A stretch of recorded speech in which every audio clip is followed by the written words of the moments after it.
নমস্কার দর্শক বন্ধুরা, আরও একটি নতুন ভিডিওতে আপনাদের সকলকে স্বাগত জানাই। আজকের ভিডিওতে আমরা ঘুরে দেখব সম্পূর্ণ অযোধ্যা, দর্শন করব রাম মন্দির এবং হনুমানগাড়ি, তার সাথে দেখব সরায়ু নদীর আরতি। চলুন আর বেশি দেরি না করে ভিডিওটা শুরু করা যাক। আগের পর্বে আপনারা দেখেছেন কিভাবে আমরা 1309 হাওড়া ঋষিকেশ দুন এক্সপ্রেসে করে ব্যান্ডেল থেকে অযোধ্যা এসে পৌঁছেছি। হোটেলে ব্যাগপত্র রেখেই আমরা বেরিয়ে পড়লাম সরায়ু নদীর দর্শন। আমরা সবাই বেরিয়ে পড়েছি এখানে। কি করতে পেরেছি আমরা এখন? এটা হচ্ছে ভিড়, রাম মন্দিরে ভয়ঙ্কর ভিড়।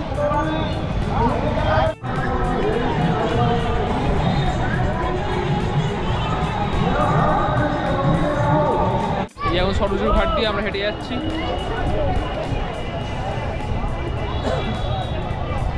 সান্ধ্য ভোজনটা আমরা সারলাম সরায়ু নদীর ধারে ভেজ বার্গারের মধ্যে দিয়ে। অজস্র হোটেল থাকলেও এই হোটেলটিতে আমরা ভাত, ডাল, একটি সবজি এবং স্যালাড দিয়ে একটি থালি খেয়েছিলাম, যার দাম ছিল মাত্র 100 টাকা। খাবার দাবারের মান ভালো হলেও স্যালাড এরা সব জায়গায় মূলো ইউজ করে, বাকিটা আর বললাম না। তাড়াতাড়ি করে হোটেলে গিয়ে আমাদের এখনই শুয়ে পড়তে হবে, তার কারণ ভোর 4:30টার সময় উঠে আমাদের দর্শন করতে যেতে হবে রামলাল্লা।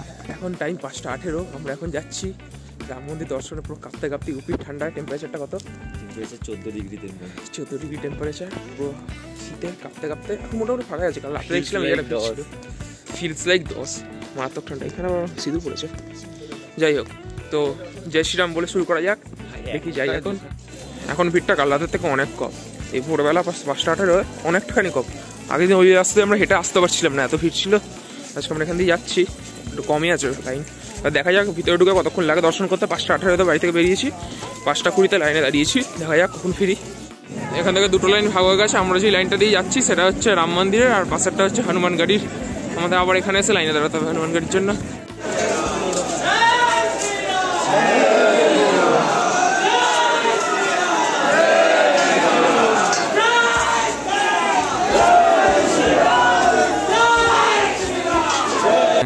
ডেট আজকে 13 তারিখ, মাঘী পূর্ণিমার পরের দিন। সকাল 5:18 আশপাশের ভিড়টা ঠিক এরকম। অতিরিক্ত ভিড় হওয়ার কারণে এখন মোবাইল ফোন নিয়েই রাম মন্দিরের ভিতরে আপনারা প্রবেশ করতে পারেন।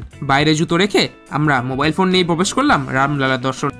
জুতো আমরা রেখে দিয়েছি, কিন্তু ফোন রাখার কোনো ব্যবস্থা আপাতত নেই। মানে ফোন রাখা যেত, কিন্তু এখন এতটা ভিড়, এখন ফোন ভিতরে নিয়ে যাওয়া যায় এবং রামলালার সাথে ছবিও তোলা যায়।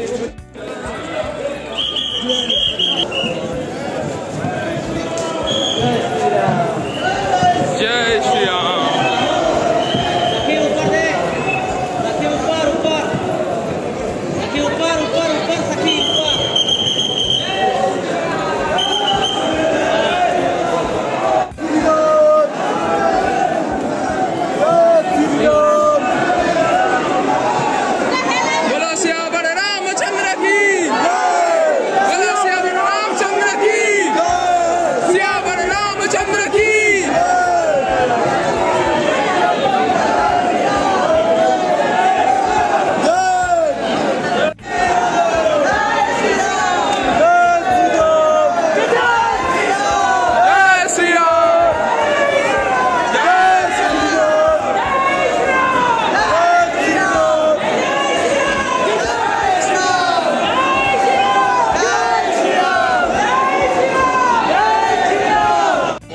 মন্দিরটা কিন্তু এখন অনেকটাই বানানো বাকি আছে। ওই যে ওই দিকটা কনস্ট্রাকশনের কাজ হচ্ছে। সত্যি বলতে সবাই যে বলছে এত ভিড় ছিলই না, একদম ফাঁকায় ফাঁকায় আমরা দর্শন করেছি। এইটুকুনি ভিড় থাকবে, কিচ্ছু করার নেই। আর ভিড়ে আমাদের লাইনে দাঁড়াতেই হয়নি। আমাদের মানে তাদের দর্শন হয় টাইম বলছে এখন 6:08 বাজে, 6টা বাজে, 5:20 মানে 40 মিনিট, আধা ঘন্টা হয়তো ম্যাক্সিমাম লেগেছে আমাদের দর্শন করতে। ঠিক আছে, তো হোটেল থেকে আসতে যতক্ষণ আধা ঘন্টা, ব্যাস, আর কিচ্ছু না। 1 কিলোমিটার রাস্তা।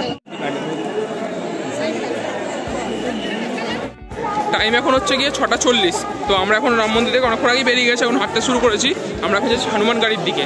তো আমাদের সাজেশন হচ্ছে গিয়ে প্রথমে হনুমান গাড়ি থেকে, তারপর রাম মন্দির দেখতে আসলে কি হনুমান গাড়ি থেকে যে রাস্তাটা বেরোয় সেটা রাম মন্দিরের দিকেই আসে। আর রাম মন্দির থেকে এই রাস্তাটা সোজা স্টেশনের দিকে, আউটিংয়ের রাস্তাটা যে রাস্তায় বেরোনো হয় সোজা স্টেশনে। সেই কারণে আগে হনুমান গাড়ি থেকে তারপরে রাম মন্দির আসাটা বেটার হবে। আর একটা কথা বলে দিই, সবাই কিন্তু সাবধান। এখানে এই ভিড়ে অনেকে কিন্তু হারিয়ে যাচ্ছে, সবসময় অ্যানাউন্স হয়ে থাকছে, কেউ না কেউ কিন্তু সবসময় হারিয়ে যাচ্ছে। তাই আমাদের বাইক ঢুকিয়ে দিয়েছে।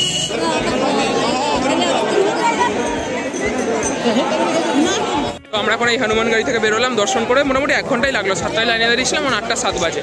এখানে একটু ভিড় ছিল, একটুখানি চাপাচাপি ভিড় হয়েছে কারণ জায়গাটা খুব ছোট। আদার্স আর কোনো ইস্যু নেই, মানে ঠিকঠাকই দর্শন হয়েছে মোটামুটি। ফাঁকা কোথাও বলা যাবে না, ভিড় ছিল খুব, যে বিশাল ভিড় তা না, যেমন দেখাই যাচ্ছে না। ভালোভাবে দর্শন করেছি, পুজোও দিয়েছি, মালাও দিয়েছি, সব হয়েছে। এখন আমরা এসেছি মৌরিয়া মিষ্টান ভান্ডার। এখানে দই জিলেবি খুব ফেমাস, দই জিলেবি খেতে। এটা হচ্ছে রাম মন্দির যাওয়ার সোজা লাইন, সোজা গেলে রাম মন্দির, দুটো রাস্তা ভাগ হয়ে যাচ্ছে, সোজা রাম মন্দির আর এই দিকে গেলে হনুমান গাড়ি, ঠিক আছে? লাইনটা একসাথে যাচ্ছে, গিয়ে ভাগ হয়ে যাচ্ছে।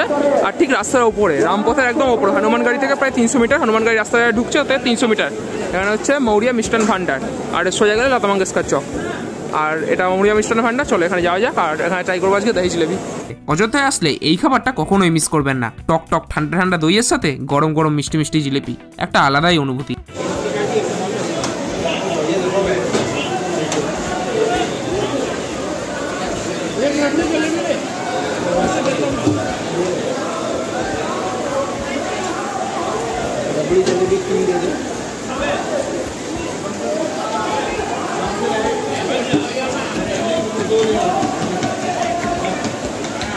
तीन रबड़ी जलेबी दे दो।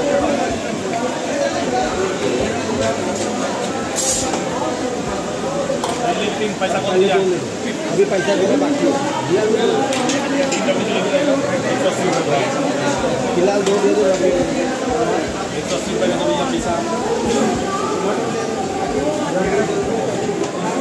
মৌরিয়া মিষ্টান ভান্ডার থেকে আমরা নিয়ে নিয়েছি দই জিলেবি, এখানকার খুব ফেমাস। উপরে দই দিয়ে দিয়েছে, গাঢ় দই, তারপরে সরপা টক দই, তার মধ্যে মিষ্টি জিলেপি, বুঝছে না?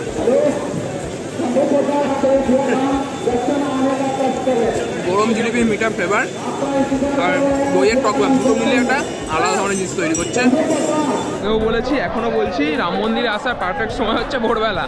ভোর 4:30 5টায় চলে আসো, সুন্দর দর্শন হয়ে যাবে, বাড়ি গিয়ে ঘুমাও যত ইচ্ছা। এখন এটা অসম্ভব ভিড়, অসাধারণ ভিড়। আমরা পুরো ফাঁকায় ফাঁকায় দর্শন করেছি।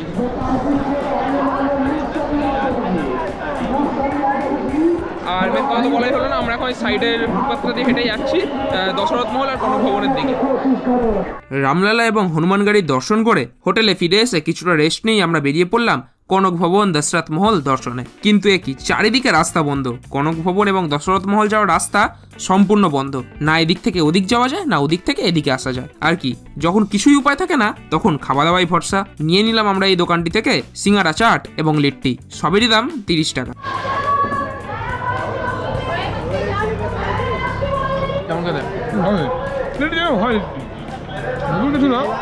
ভাজা পোড়াও না।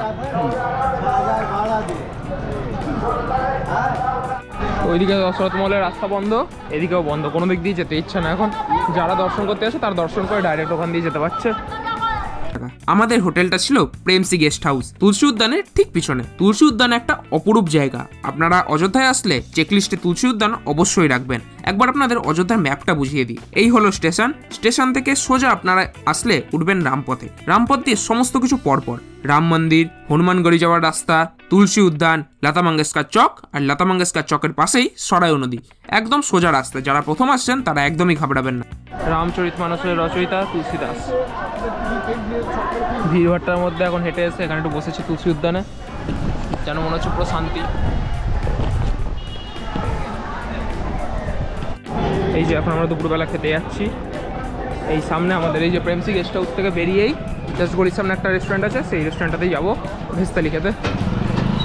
এই যে তুলসী উদ্যান, তুলসী উদ্যানের কাছে এই যে গলির জাস্ট শুরু হোটেলটাতেই আমরা যাচ্ছি খেতে। ভাত দিয়েছে, রুটির বদলে শুধু ভাত নিয়েছি আমরা।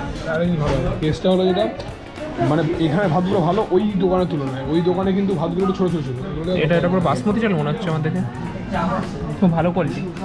ভালো ডাল আছে, এখানে একটা বাঁধাকপির সবজি টাইপের আছে, আর এখানে একটা আলু সোয়াবিনের সবজি, আর মূলোর, আর একটা চাটনি, ঝাল চাটনি না মিষ্টি ঝাল চাটনি। ভিড়টা কম লাগছে অনেকটা, কালকে আমরা যখন এসে আসছিলাম অনেকটা ভিড় ছিল, এখন ভিড়টা একটু কম লাগছে। ভেবেছিলাম ভিড়টা কম, আমরা যখন হেঁটে হেঁটে আসছি তখন দেখলাম যে ওখানে একদম রাস্তার উপর ফাঁকা, এসে ভিড়টা কম। এই দেখো পুলিশ ধরে ধরে নিয়ে আসছে সবাইকে। नहीं समझ में आता है तो किसी से पूछ लीजिए, कोई पुलिस साहब से पूछ लीजिए, वो बता देंगे। काली थाना कहाँ है, पुलिस से पूछे।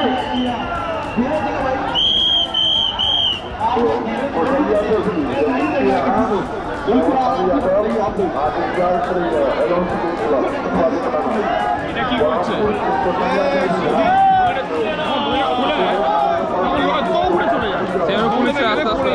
পুলিশ হেঁটেই নিয়ে যাবে, দৌড়টা না দেয় লোক।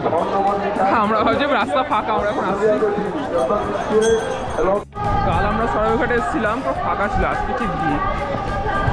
ক্রেস্টটা হচ্ছে সরাইও নদীর বা ঘাটে না, ক্রেস্টটা হচ্ছে এখানকার আরতি, আর এই আরতিতে ছবি তোলার। কালকে আমরা হয়তো এখন কটা বাজে, 5:30 বাজে, আমরা কালকে ওই 7টা নাগাদ এসেছিলাম, 6:30 হয়ে যায় আরতি, 7টা নাগাদ এসেছি, পুরো ফাঁকা, কেউ নেই। আর এই দোকানটা দিয়ে আমরা বার্গার খেয়েছিলাম।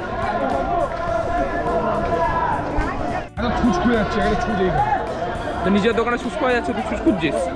অভিনন্দনের স্টল দিয়েছে সরাই নদীর ঘাটে, অ্যাড্রেস অযোধ্যা, উত্তরপ্রদেশ। এই ভিড়ের মধ্যে দোকান দিয়ে দিয়েছে।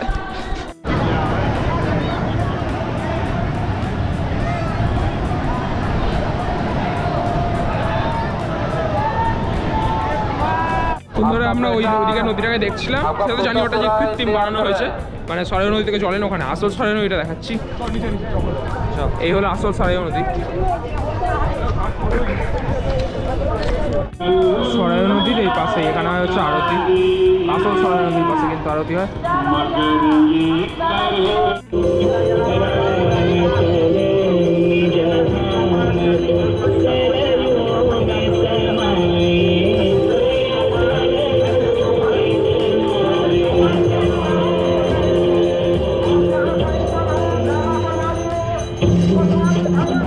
পেয়ে গেছি ডলি কি টাপড়ি, ডলি চায়। এখানে উড়িয়ে চা দেওয়া হয়।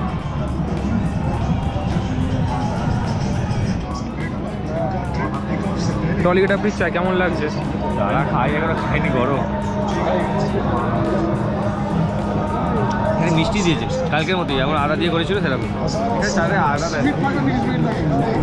দেখি এখানে রিলস বানানোর বিভিন্ন যন্ত্র রয়েছে, যেখানে বিভিন্ন কাকিমারা উঠে নাচছেন এবং রিলস বানাচ্ছেন। যেখানে একটু নদীর ধার বা একটু সমুদ্রের ধার থাকবে, সেখানেই চলে আসে উঠ। আমাদের পুরী, দীঘা, এখন আবার এখানে সব জায়গায় উঠ।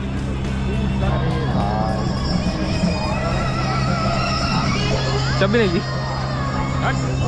টুরিস্ট প্লেসে জাতীয় পশু উট।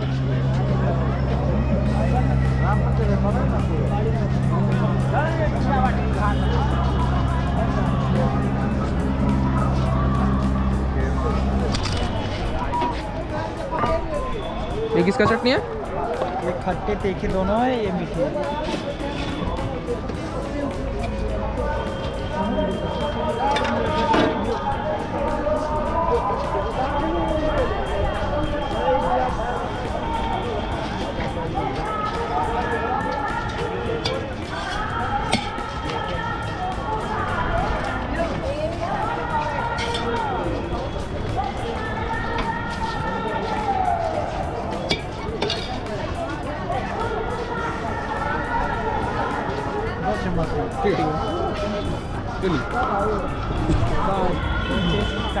डलवा लेना, कम लगेगा डलवा लेना।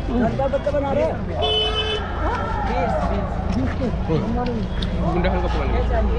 না ধোয়া বন্ধ, ধোয়া লাগেনি, কেমন ধোয়া বন্ধ। হ্যাঁ এমনি ঘুমিয়ে ভালো, মানে ভালো হয়েছে। মনে হয় এটা মনে হয় কাঠে রান্না করে, তো একটু হালকা ধোয়া, মানে স্মোকি ফ্লেভার। কাঠে হচ্ছে। তো আমরা এখন এখানে বসছি, কী খেতে? মশলা ধোসা। আমরা কি খেতে বসছি এখানে? মশলা ধোসা। ওদের নর্থ ইন্ডিয়া ভাই, সাউথ ইন্ডিয়া খাওয়া মশলা ধোসা বুঝতে পারছি না। এসছি আমরা অড জিনিস করতে ভালোবাসি আমরা, তাই আমরা নর্থ ইন্ডিয়া এসে সাউথ ইন্ডিয়ান ডিশ খাচ্ছি।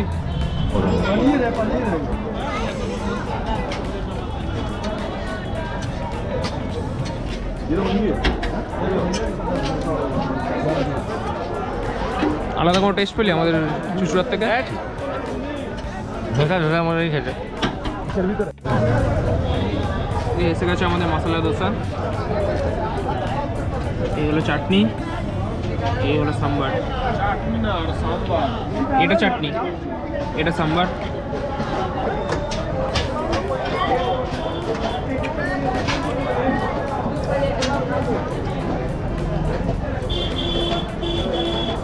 কেমন লাগলো? ভালো, কিন্তু মানে ওই নর্থ ইন্ডিয়া স্টাইল, মানে নর্থ ইন্ডিয়ার মতো দোকান। সাউথ ইন্ডিয়া এতে আমাদের হয় ট্রিটে ভালো দোসা পাওয়া যায় অনেক। সরাইউ নদী হয়ে লতা মঙ্গেশকর চক দিয়ে আশপাশটা হাঁটতে হাঁটতে এই দুই ব্যক্তির সাথে দেখা। দুজনকে হাই বলে আমরা সোজা চললাম রাস্তা ধরে কেনাকাটা করতে। আশপাশে মার্কেট ঘুরতে ঘুরতে এই মিষ্টিটা দেখতে পেলাম। অসাধারণ ঘিয়ের ফ্লেভার যুক্ত এই মিষ্টি, এক একটির দাম 30 টাকা। কেমন লাগলো? বেশ একটু ক্ষীর মতন খেতে। ঘিয়ের ফ্লেভার আছে তো? আমি ওটা খেয়েছিলাম তো প্রচন্ড পরিমাণে ঘিয়ের ফ্লেভার ছিল। মিল্ক কেক ভাই, আমার মিল্ক কেক বিক্রি হয়, আমার মিল্ক কেক একটু ঘিয়ের ফ্লেভার দেওয়া আর টাইট, তাই তো? মিল্ক কেক, মিল্ক কেক খেতে ভালো, একটু দামি কোয়ালিটির মিল্ক কেক বলা যেতে পারে। এবার আমাদের রাতের ডিনারের পালা। রাতে আবার নিলাম সেম থালি। সমস্ত হোটেলে সেম ভেজ থালি, কোথাও 100 টাকা, কোথাও 110, কোথাও 120, কিন্তু খাবার দাবার অলমোস্ট সেম।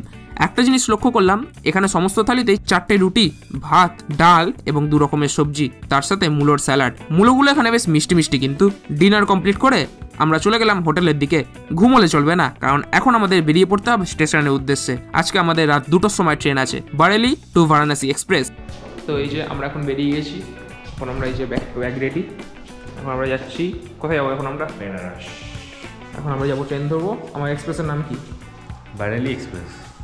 তো এটা বারেলি থেকে আমাদের বেনারস অব্দি যাত্রা করে। আর আজকে রাতে প্রায় 1:50 বা 2টো নাগাদ ট্রেন আমাদের। কাল সকাল 7টার মধ্যে আমাদের নামিয়ে দেবে বেনারস। এখন যাচ্ছি আমরা স্টেশনের দিকে।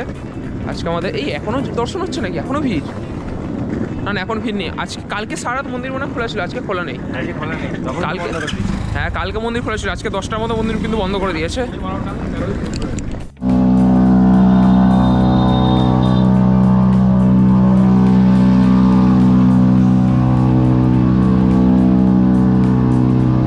রাতের বেলার অযোধ্যা স্টেশন কিন্তু আলাদাই লাগছে। রাতের বেলায় অযোধ্যা স্টেশনের কন্ডিশনটা একবার দেখুন। যাওয়ার পথে আমাদের এই 3 দাদার সাথে দেখা। আমরাও 3 ইঞ্জিনিয়ার, এরাও 3 ইঞ্জিনিয়ার। এরা এসেছে বোম্বে থেকে। এই 3 দাদার মধ্যে একজনের সিট পড়েছিল আমাদেরই সাথে, আমাদেরই কোচে। কিন্তু আমরা সবাই ভয় ছিলাম যে এত ভিড়ে উঠে আমরা নিজেদের সিটটা নিজেরা পাবো নাকি। আগের ট্রেনগুলোতে যে হারে ভিড় তা দেখে আমাদের ভয়ই লাগছিল, কিন্তু অবশেষে ট্রেনে উঠে আমরা নিজেরা নিজেদের সিটটা পেয়ে গেলাম।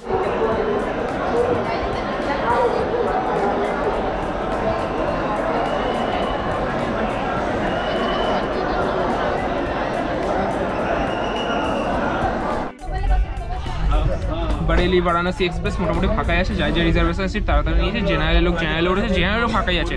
তো এই এক্সপ্রেসটা বারাণসী অব্দি যাবে বলে ফাঁকা, প্রয়াগরাজ অব্দি গেলে বিশাল ভিড় হতো। তো এখন এখানে এই যে সিট পেয়ে গেছি, আমাদের পুরো কনফার্ম সিট। এখন সুন্দর ঘুমোতে ঘুমোতে চলে যাবো। তো আবার কাল সকালে উঠে ব্যাক করছি। কাল সকালে আমরা পৌঁছাবো বারাণসীতে। 14 ফেব্রুয়ারি শুভ দিনে, ভালো জায়গায় বারাণসী। তো নির্দিষ্ট সময় থেকে 1 ঘন্টা লেটটা শুরু করে বিফোর টাইম পৌঁছে গেছি আমরা বারাণসী জাংশনে। Good morning, good morning, good morning. তো এই দাদাদের সাথে আমাদের অযোধ্যা স্টেশনে দেখা হয়েছে। তারাও ইঞ্জিনিয়ার, আমরাও ইঞ্জিনিয়ার। তো একই জায়গায় এলাম, একই ডেস্টিনেশন, একসাথে এলাম। সকাল হতেই আমাদের ঘুম ভাঙলো বারাণসীতে। Welcome to Varanasi. আজকে 14ই ফেব্রুয়ারি, শুভ দিন। বারাণসীতে সবাইকে স্বাগত জানাই। তো আজকে ভিডিওটা এত অবধি। এরপরের ভিডিওতে আমরা দর্শন করব পুরো বারাণসী এবং যাব মহাকুম্ভ। তো ভিডিওগুলো কিন্তু পরপর দেখবেন। এই এবিপি আনন্দ সিরিজের ভিডিওগুলো কিন্তু অত্যন্ত গুরুত্বপূর্ণ। তো আর বেশি কথা বলবো না, ভিডিওটা এখানেই শেষ করছি। দেখা হচ্ছে পরের ভিডিওতে, ততক্ষণের জন্য টাটা।